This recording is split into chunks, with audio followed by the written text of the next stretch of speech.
Bapak, Ibu, dan saudara-saudari terkasih, selamat pagi. Apakah di antara umat sekalian ada yang baru pulang dari GBK mengikuti perayaan Ekaristi Bapa Suci? Tanggal 5 kemarin ada? Angkat tangan, ada berapa orang? Ada? Tidak ada? Lihat siaran langsung berarti ya? Live streaming. Ikut mengikuti live streaming tidak? Ikut ya. Pastor hanya sempat waktu dari RSUD jalan pulang ke TSM lewat di Pasar Sentral, ada videotron di jalan itu. Pas lewat, pas lihat Bapak Suci lagi mimpin misa. Tetapi di HP, di YouTube, Pastor suarakan karena saat menyetir tidak bisa lihat layar HP ya. Jadi cukup mendengar suara. Bapak, Ibu, dan saudara-saudari terkasih, kalau kita merenungkan tentang sabda Tuhan, pertama berkaitan dengan Injil, ketika Yesus di daerah Kaisaria Filipi, lalu Yesus bertanya kepada para murid tentang siapakah aku ini. Pertama menurut kata orang, lalu kemudian menurut para murid sendiri. Kalau kita pernah berziarah ke Yerusalem, lalu menyaksikan reruntuhan Kaisaria Filipi, dikisahkan bahwa daerah Kaisaria Filipi ini termasuk daerah pemujaan. Jadi daerah Kaisaria Filipi pada waktu zaman Yesus itu begitu banyak patung-patung. Dari dewa Romawi ada, dari Yunani ada. Jadi kita bisa memahami konteksnya bahwa para murid itu ditanya berhadapan juga dengan ilah-ilah lain itu. Lalu kemudian Tuhan Yesus bertanya, menurut kamu siapakah aku ini? Lalu dijawab bahwa ada yang mengatakan Yesus itu Elia, Yesus itu salah seorang nabi, Yesus itu Yohanes Pembaptis, begitu. Tetapi jawaban dari para murid yang menurut kata orang lalu ditegaskan dengan jawaban para murid yang diwakili oleh Petrus dengan mengatakan, engkau adalah Mesias. Maka dalam kehidupan kita, refleksi iman kita dengan jelas mengajak dalam kehidupan kita. Di tengah dunia ini juga begitu banyak ilah-ilah yang mungkin tidak berbentuk patung, tetapi bentuk-bentuk Allah-Allah yang lain yang mungkin juga membuat hidup kita lari daripada Allah yang sejati. Kita boleh bertanya diri, apakah itu soal kesenangan yang membuat kita lalai untuk berdoa? Apakah itu HP yang membuat kita juga makin jauh dari Tuhan? Maka dalam sikap itu, bagi kita, kalau saudara-saudari mengikuti apa yang disampaikan oleh Bapak Suci dalam khotbahnya kemarin di Gelora Bung Karno di Jakarta, disampaikan kepada kita, diingatkan pentingnya orang Kristiani untuk memiliki sikap dasar sebagai seorang murid. Bapak Suci menyebut dua sikap dasar seorang murid, yaitu adalah seorang murid itu pertama harus mendengarkan sabda, lalu yang kedua menghidupi sabda. Dua poin itu. Mendengarkan sabda dalam konteks hidup kita sebagai seorang murid, mau tidak mau kita memang harus tekun dekat dengan Tuhan Yesus itu sendiri, sebagai sabda Allah yang hidup, yang ada di antara kita. Kita harus tekun membaca juga kitab suci. Kita diingatkan sabda Allah pada zaman ini tentu dapat kita temukan dalam kitab suci. Maka Gereja Katolik mengingatkan supaya setiap bulan September kita juga dengan tekun membuka kitab suci, merenungkannya. Karena selalu ada hal yang baru dalam kehidupan kita yang membuat kita sadar bahwa kitab suci itu harus menjadi pondasi dasar dari kehidupan orang-orang Kristiani. Karena tanpa kitab suci, orang Kristiani akan menjadi pribadi yang lemah.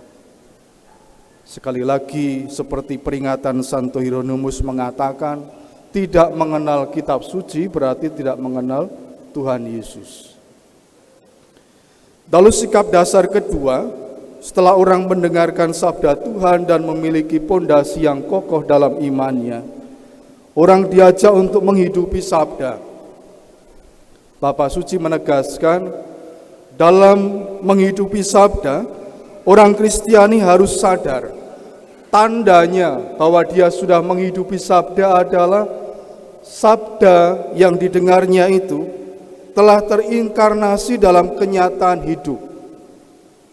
Jadi sang sabda itu kita bawa dalam hidup sehari-hari. Artinya bukan lagi aku yang hidup, tetapi Kristus yang hidup dalam diriku.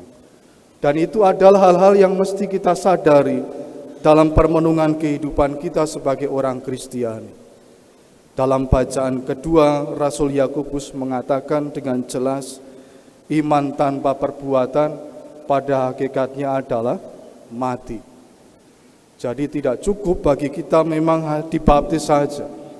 Tetapi setelah dibaptis kita harus sadar apa yang harus kita lakukan untuk mewujudkan iman itu, supaya tidak menjadi iman yang mati. Dan bagi pengalaman para murid yang diwakili oleh Petrus, ketika Yesus yang sudah dinyatakan sebagai Mesias dan Yesus mengajar kepada para murid tentang siapa dirinya, yang akhirnya ditolak, dibenci para imam kepala ahli Taurat, bahkan dibunuh. Petrus seolah-olah mau mengatakan hal itu tidak akan terjadi karena engkau Mesias.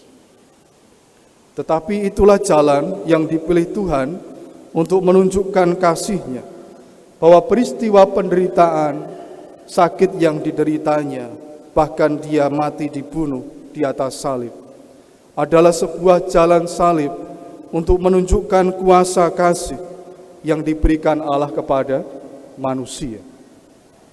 Dan itu bagi kita para murid, orang-orang yang mengikuti Kristus juga harus menempuh jalan yang sama. Maka Tuhan menunjukkan kembali sebuah pedoman hidup para murid, yaitu seorang murid berarti harus menyangkal diri, memikul salib, dan mengikuti Yesus. Kalau kita bicara soal menyangkal diri, kita bisa menyadari akan pengalaman hidup kita.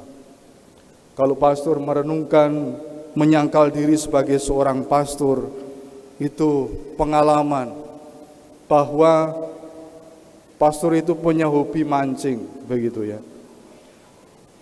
Maka kalau tidak meninggalkan hobi mancing, begitu banyak umat akan tidak terlayani.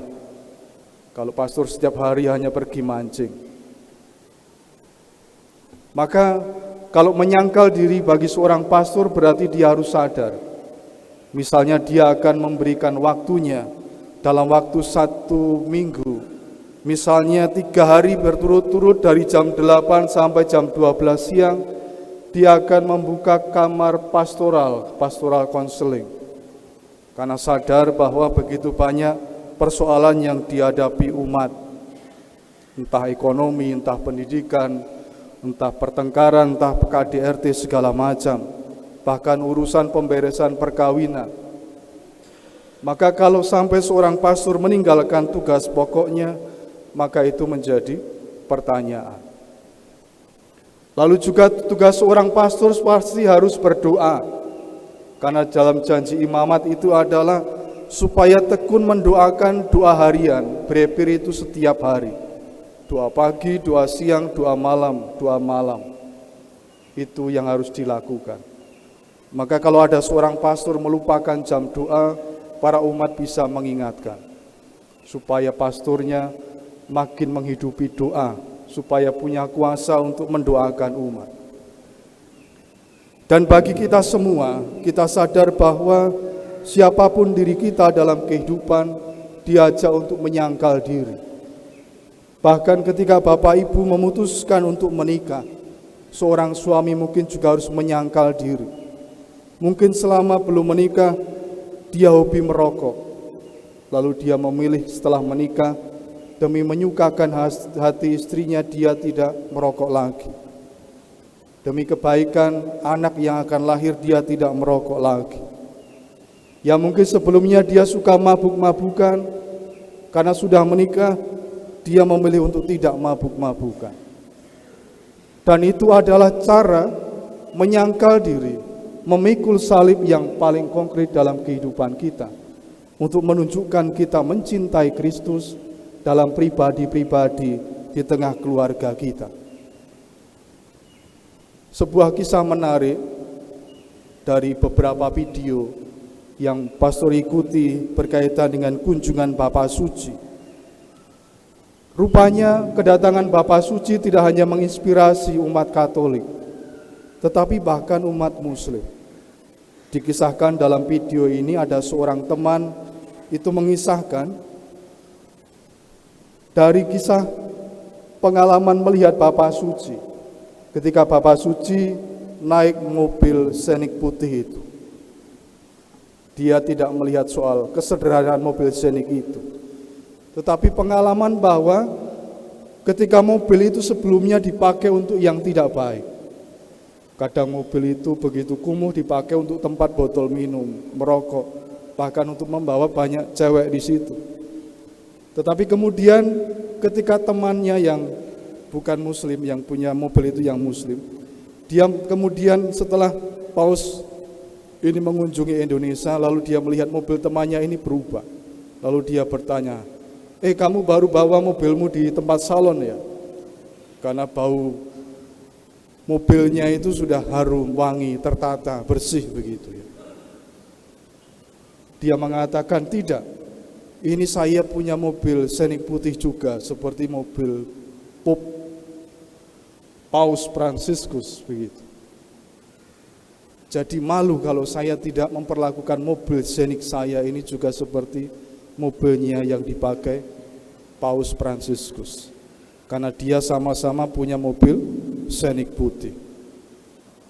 Maka impact, dampak apa yang diwartakan oleh Bapa Suci terkait dengan menghidupi Injil, untuk diwartakan, Bapa Suci tidak perlu kata-kata yang banyak, tetapi dengan cara hidupnya kita menjadi tahu apa yang harus kita kerjakan dalam hidup kita.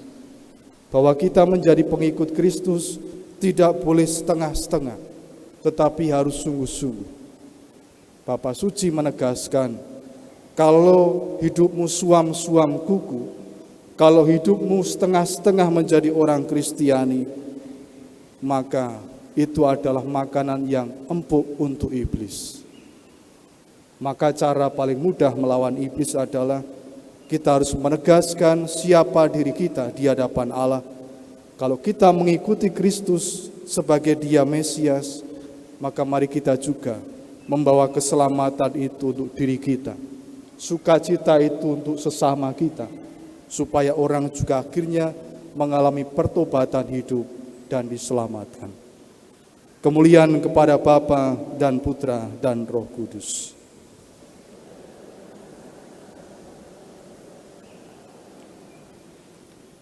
Mari kita bangkit.